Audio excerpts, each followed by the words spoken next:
etu akosi wedo. Matias is really in danger right now. So no since ebe 12 o'clock yesterday, ka abia nwuru Matias ka nchiko.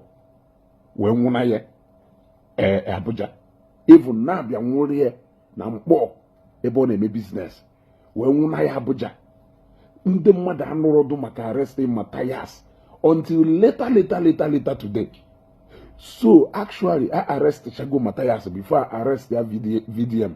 Man ozi arrest VDM buzo lua inte before nke Matias. Mmadụ pụta na-eje mkpọtụ iche na nwere ngabasị onwere. Ya ma no mkpọtụ na egbe ọnụ ka onye ọ na-agba. And the information reaching me gosiri no from Umuoji ka arrest yes wee bịa. No je maya aka n'ọnụ agụ na Umuoji. No je challenge nganga mkpu ndị Umuoji ji eme ọnụ. The man wee sị ka ọgwe na ọnwụ na agwọ emeghị ife o ji wee wụrụ agwọ na ụmụazị ya ejie wee ke nkụ. Ịghọtago, ana m enye unu ozi a ntu o si wee dụ. Ịghọtago, ana m enye unu ozi a ntu o si wee dụ. Ịghọtago. Now, ejike moment of truth. Waja, Guru Ezigbo, and the rest of you. Ndị ka anyị wee mara anya business. Ndị sịrị na ya amaghị ife dị na business. Achọ nke unu gbagozie Abuja. Unu ruo ka unu je kọwalụ ndị polisi ife papnya. Ka unu wee je kọwalụ ndị polisi connection ndụ na nwere ike deposit 5 million for almost 1 year in a business of 800 million. Iwe pụta na-eti mkpu wee sị na egburu wayo na-anapụrụ Ghana. Esiri je park na osichaghị na bata na go na ya eti ọkpa na ofu trouser na-eyi ebu n'ihe ye ka ọ bịa kọwalụ ndị mmadụ ebe si wee nweta information ahụ ọ na-enye. Ị na-arrest J Park for what? J Park kwuru na slip imechiri figodo na ewu 5 million. And no 5 million ka ịkwụrụ na the property worth 800 million. Kelebe J Park si wee tụga. Did you show another slip? J Park kwuru ife do different from the transaction played out. Why did you pull down the post, Imelu? What are you scared of? What are you afraid of? You put down that post. Instead of you to do humble yourself and go and apologize. Because now Peter Irozue is not a content creator. Peter Irozue is not a pastor. Peter Irozue is a definition of that reality in a random matter that you need to face reality. Peter Irozue is that reality when it can swallow if you don't take time. Pride cannot take you to anywhere.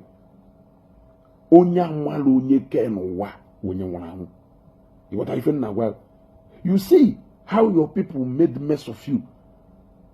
Heading to 48 hours after your arrest. Can them mado jiri we bia nwa idea na emere arrest. It is an insult. It goes a long way to show. Obviously, people are sure you take the kind of risk you take at the time. It's Abuja will be arrested on your church. The mother actually take that kind of risk.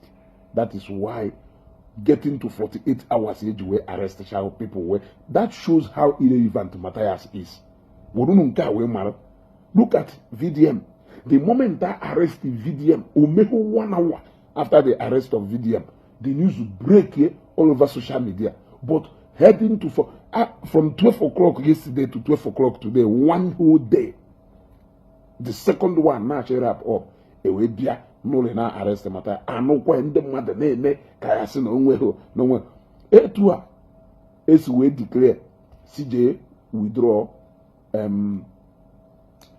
onye malu onye je withdraw ego nwere na GTE bank in solidarity to VDM. Etu akwa kunu yesi wegwu onye malu no onye Umuoji nya denounce citizenship of Umuoji. Onye manu nwere ana na Umuoji nya legharị ana ahụ ole na Umuoji. Onye chọrọ igo ana na Umuoji nya ejezinago ịmanụ na go school na nwa na go school na any school na Umuoji je wepụ ya na school ahụ na Umuoji. Or no nwere any business or any if it didn't mean when Umuoji at all, Jeno short or head down in solidarity to mathematical one mama. You want to go so no kunu well, noise makers.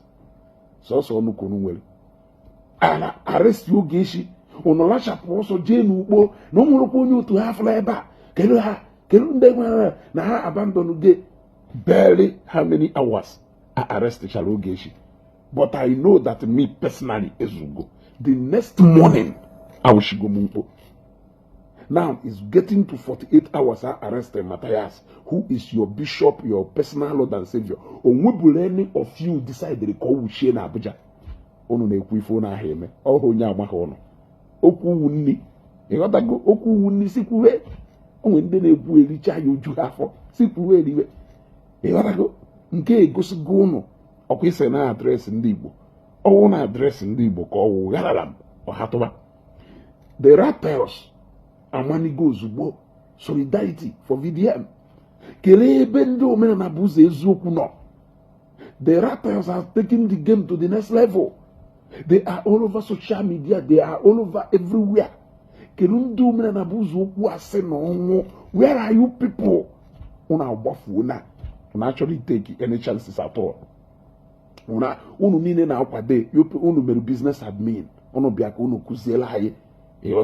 Unu biaka unu kuziela haye what business is all about. That you can pay 5 million for almost 1 year in a business of 800 million.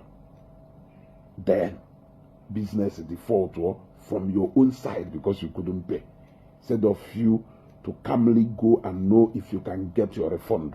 Because no one nya 1 year ago, okay, we turnover in businesses or happier kiwe pale ego because na ungu gotariana or na ungu na enwe or na go na enwe or na go na eno ofu munna or no master bia kwala if a business do all about. You gotta go. We are watching to see what is going to unfold. I pray because this is weekend. Definitely, Matias will be there tomorrow.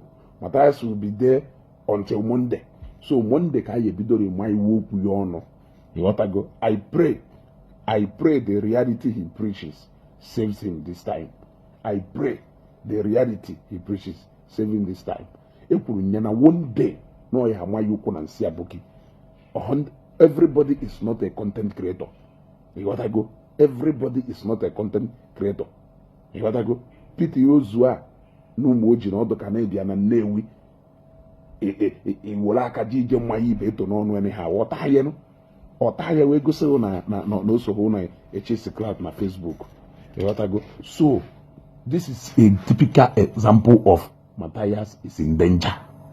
He is in danger right now, and this is the reality of his arrest. You gotta go. So any go no clue of what to do. They advised us during the time of Ogeshi. Jeno choba onye do to akono apologize ya ko oku agalo iku afọ. The reality of the case in Matias keta unu yeje Umuoji, je choba Ndi Umuoji, je choba Piti Ozue na ndo otwe. Sa Chief Sir Piti Ozue. Unaje po isiana. Mekene ni ifunu na preach for once. Unayeme une mechicha n'ọnụ kpụrụcha mmiri n'ọnụ bụ na okwu na ya ekwu okwu. You gotta go. We are watching. I wish him a happy weekend. Messiah.